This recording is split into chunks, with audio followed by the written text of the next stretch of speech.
Barra pelas informações. Bom, chegou a hora, bora conversar com ele, Rômulo Pinheiro. Vamos fazer essa conexão para ele trazer informações para a gente, direto da capital federal. Rômulo, bom dia para você, tudo bem? Muito bom dia, meu amigo Max Souza, e muito bom dia para a Lorena lá em Macapá. Bom dia. Vamos lá, nós temos vários assuntos e assuntos que rendem muito. Vamos primeiro falar das discussões sobre o reconhecimento de vínculo trabalhista de pessoas jurídicas com tomadores de serviço. Explica pra gente isso aí, Rômulo. Pois é, Max. A gente aqui em Brasília acompanha os passos aqui no Congresso Nacional, no Supremo Tribunal Federal, e às vezes essas questões das altas cortes de justiça, das discussões políticas, parecem um pouco distantes da realidade do cidadão comum, mas a gente tem o dever de lembrar que não. A gente tem uma informação relevante sobre esses pontos que afetam o dia a dia de muitas e muitas pessoas, tanto aqui em Brasília, quanto no Brasil inteiro, principalmente aí em Belém e Macapá. Porque você vê, Max e Lorena, vocês podem perceber que existe hoje uma figura de contratação de pessoas sob a forma de pessoa jurídica. Ou seja, a empresa contrata alguém para fazer um determinado serviço, mas em razão dos grandes encargos trabalhistas que existem, elas preferem contratar a pessoa física sob a forma de uma pessoa jurídica. E isso tem sido constante a partir da reforma trabalhista lá de 2017. Então você vê, Max, que o que está acontecendo hoje?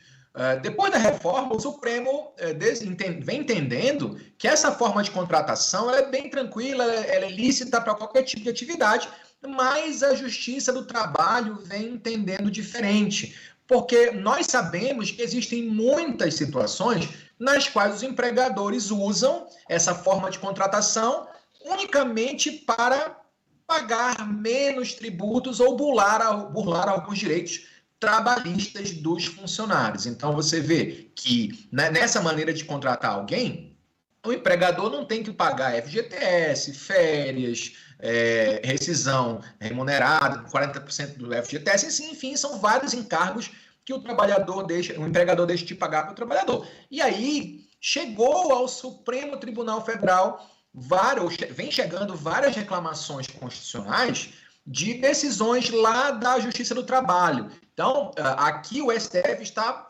54%, o ministro Mendes comentou isso na semana passada, de processos que vêm dessas questões lá da Justiça do Trabalho. Então, como é que funciona? Vocês sabem que existe uma precarização muito grande do trabalho hoje em dia. Nós vimos aí a pandemia aprofundar essa precarização das relações de trabalho e se flexibilizou, de certa forma, essas relações a partir de 2017 em razão da necessidade. De fato, houve aí um decréscimo muito grande de trabalhadores empregados em razão das dificuldades que os empregadores aí tinham em razão dessa questão da pandemia, etc. E você percebeu, e é muito claro perceber, então, funções como entregadores, em geral, motoboys, pessoas aí que trabalham em condições terríveis, ou seja, a gente sabe que são condições precaríssimas, sem nenhum vínculo empregatício, sem nenhuma segurança nessas relações de trabalho, e trabalhando 18 horas, 12, 14 horas por dia, uma questão aí muito complicada mesmo. Então, determinadas atividades, Max, elas até podem ser flexibilizadas. Não estou dizendo necessariamente esta que eu comentei, mas, de fato, algumas atividades podem ser flexibilizadas. Isso a Constituição vem garantindo, a própria reforma trabalhista garantiu. O grande problema, e é aqui que está a discussão entre o STF e a Justiça do Trabalho, é que muitos empregadores, como eu disse há pouco, vêm se utilizando dessa categoria de contratação, que é por pessoa jurídica, para burlar ou para pagar menos em cargos sociais. E aí você percebe uma dicotomia, ou seja, um contrassenso. Por quê? Porque qual é a relação que se tem? A ideia, a vantagem de contratar alguém como pessoa jurídica é que a pessoa possa ter outros contratos, que a pessoa possa, o empregado possa trabalhar, na verdade não é empregado, mas enfim, ele possa ter outras atividades, ele não fica exclusivo unicamente naquela prestação de serviço. Então, em tese, seria uma forma de alavancar a economia, de flexibilizar relações trabalhistas.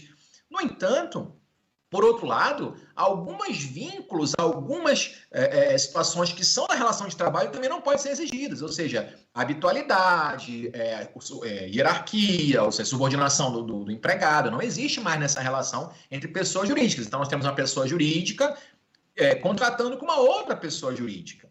Então, a discussão central que se tem aqui é como é que vai se chegar direto ao Supremo em situações nas quais são claramente burlar a lei. Vou dar um exemplo que aconteceu na semana passada. O STF decidiu, então, que o contrato de uma médica que foi reconhecido como vínculo de emprego na Justiça do Trabalho não fosse reconhecido lá no Supremo, ou seja, a médica foi contratada para trabalhar no hospital sob a forma da pessoa jurídica.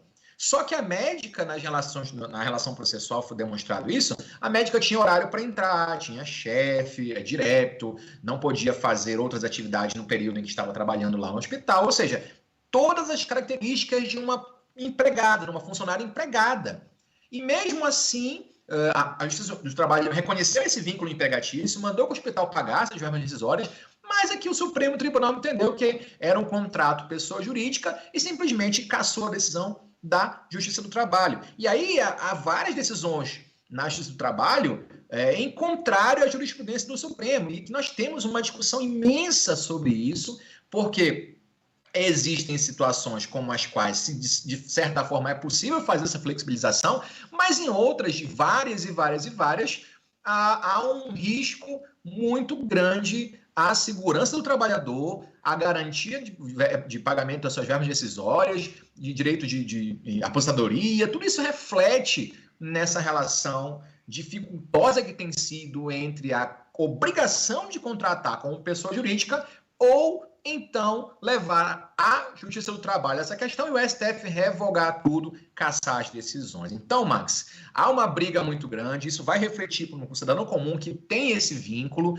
ou seja, a regra, então, hoje, que é analisar caso a caso, não está sendo observada aqui no Supremo. O Supremo está entendendo que, se for um contrato com um PJ, então vale esse contrato, independente se de fato a pessoa é funcionária ou empregada de determinada empresa. Isso é um risco muito grande. E outra coisa muito importante também que a gente tem que identificar, Max, é que aqui no Supremo, o pessoal está vindo direto reclamar aqui, ou seja, lá na primeira instância decidiu-se uma forma, reconhecendo um vínculo qualquer, e o pessoal, ao invés de ir lá para o TST, outras instâncias, vem direto para o Supremo reclamar, dizendo que esses empregos estão sendo reconhecidos de maneira indevida e o Supremo está abarrotado, mal tem condições de analisar aquilo que de fato precisa, está abarrotado com essas reclamações constitucionais aqui, sendo que aqui a mera opinião, nesse caso, reflexo da própria insegurança jurídica que o Supremo dá com essas decisões, reconhecendo vínculos que são claramente falsos ou claramente contrários ao de fato que se configura que é a relação de emprego entre pessoa jurídica e pessoa física. Bom, Rômulo, bora fazer o seguinte. Lorena tá por aí, não tá, Lorena? Tô na área, então. A gente faz um intervalo e, na sequência, a gente vai falar sobre outro assunto. A gente vai falar sobre a revisão da lei de cotas, que tá chamando muita atenção. Polêmica no ar, hein? Polêmica no ar. Isso logo depois do intervalo, então. Combinado, Rômulo? Tá combinado. Já a gente volta. Tá Bom. Ótimo, então. Último intervalo do CBN Pautas do dia. Voltamos já. Pautas do dia. Com o CBN Pautas do dia, agora 11 horas e 51 minutos. Agora a gente continua falando sobre os assuntos que movimentam Brasília com o Rômulo Pinheiro. Rômulo, agora a gente fala sobre a revisão da lei de cotas, que já está dando o que falar, não é mesmo? Pois é, Lorena. E a gente sempre toma o cuidado de, antes de abordar esse tema, afastar eventuais vieses que alguns têm sobre a importância ou não importância da lei de cotas. E você ainda encontra hoje na sociedade pessoas que acham ou entendem que essa lei ela é ineficaz ou então não deve ser utilizada. Aí vem aquelas conversas, aqueles critérios de meritocracia, né, entre aspas, de que isso é inconstitucional porque traz aí uma desigualdade, já que parte das vagas de ingressos em universidades e em institutos federais seja destinado exclusivamente para pessoas de determinada camada da população e, se sentindo injustiçados, recorrem à frase da Constituição de que todos são iguais perante a lei. Então, a gente ainda encontra, muito embora essa lei de cota seja de 2012, ou seja, tem mais de 10 anos, hoje ainda reverberam algumas considerações totalmente anacrônicas, ou seja, fora de contexto aí de tempo, de que essa lei ela não deve ser utilizada ou aplicada. Mas em que pese essas discussões que ainda existem, a gente tem que ressaltar aqui que a lei de cotas configura um importante avanço nesse instrumento de políticas públicas de inclusão social. A gente sabe ainda que a população negra, parda, corresponde a mais de 54% da população nacional, segundo dados do censo do IBGE. E aí, por mais que você ache, ou as pessoas achem que isso é uma injustiça, acaba não sendo, porque você tem um desequilíbrio muito grande da relação de pessoas que estão à margem da sociedade por uma questão racial, social, e outras pessoas que têm, desde que nasceram, a oportunidade de alcançar determinados pontos na vida em razão de suporte que tiverem e outras não têm. Então, essa questão da meritocracia é muito debatida quando as pessoas partem do mesmo ponto para chegar a um final comum. Quando não há o mesmo ponto de partida, ou seja, tem pessoas que não têm nem o que comer em casa. Então, você não pode comparar pessoas que não têm o suporte mínimo necessário para sobreviver com outras que têm esse suporte mínimo ou até um pouco maior. E aí, a lei foi muito discutida em 2012, foi implementada e de 10 em 10 anos ela sofre uma revisão em razão da alteração do perfil socioeconômico da população. E essa revisão era para ter ocorrido no passado, fazendo aí 10 anos da lei que foi de 2012, mas em razão de ser um ano eleitoral, os deputados e senadores entenderam que era uma questão que podia ser prorrogada para esse ano e ontem o Senado chancelou o projeto da Câmara que alterou a lei de cotas. Então nós temos aí em 2012 50% das vagas em instituições federais, universidades, são oferecidas aí para a comunidade negra, parda, indígena. E se você fizer uma comparação, Lorena, no começo dos anos 2000, por exemplo, a cada 100 universitários, apenas 2 eram negros. Essa margem de comparação mostra que hoje nós temos um avanço considerável nessas políticas públicas de inclusão. E agora, o que aconteceu? Houve algum retrocesso em geral, mas essa revisão ela é feita para alcançar o maior número de pessoas. Por exemplo, restringiu um pouquinho o acesso de pessoas a esse programa, porque se exigia uma renda mínima de um salário mínimo e meio, renda familiar, para que a pessoa pudesse se encaixar, se enquadrar nesse programa, e esse patamar caiu para um salário mínimo. Então, nos padrões de hoje, a renda familiar, até a reforma, era de R$ 1.900 aproximadamente. Hoje é abaixo da salário mínimo, ou seja, de 1.300 para baixo, 1.320 para baixo.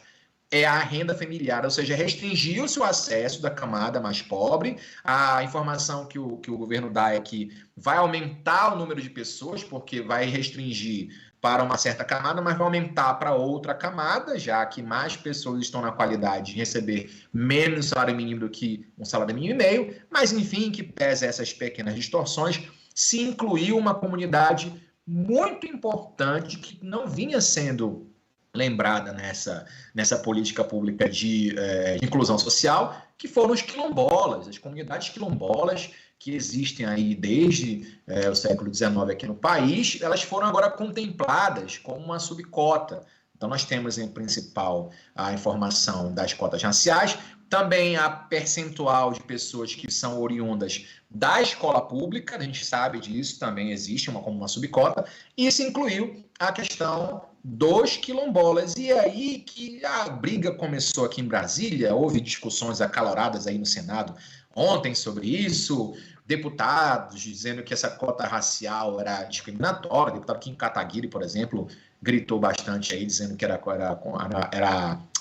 inconstitucional, porque, enfim, criava um critério racial. No entanto, o projeto do relator senador Paulo Paim passou com uma seguinte situação. Você vai ver que, a partir de agora, nós vamos ter a inclusão dos quilombolas na reserva de vagas, também programas de pós-graduação para pretos, pardos, indígenas e quilombolas com deficiência, e mantém esse ciclo de 10 anos para revisão. A gente sabe que essas políticas públicas são extremamente importantes para a comunidade que mais necessita. Nós vimos aí um crescimento enorme das populações negras e pardas, indígenas e agora quilombolas. Nós veremos no mercado de trabalho a preparação das instituições federais e nos órgãos federais de educação, e a tendência é que nos próximos 10 anos isso seja mais intensificado ainda, com essa carência da população diminuindo progressivamente, como deve ser toda política pública de inclusão social. Meu amigo, ainda vem muito debate por aí, ainda vem muita coisa pela frente. Acho que ainda é só o começo de muita coisa, Rômulo. 11h58, Rômulo, hora da broca. Muito obrigado pela participação. Vai logo tirar a pressão do teu feijão que deve estar pronto aí, tá? E obrigado por tudo aí. Muito obrigado, Max. Muito obrigado, Lorena. Forte abraço. Próxima quarta a gente está de volta. Obrigada, Rômulo. Bom dia. Até quarta-feira que vem. Bom dia. É isso, Lorena.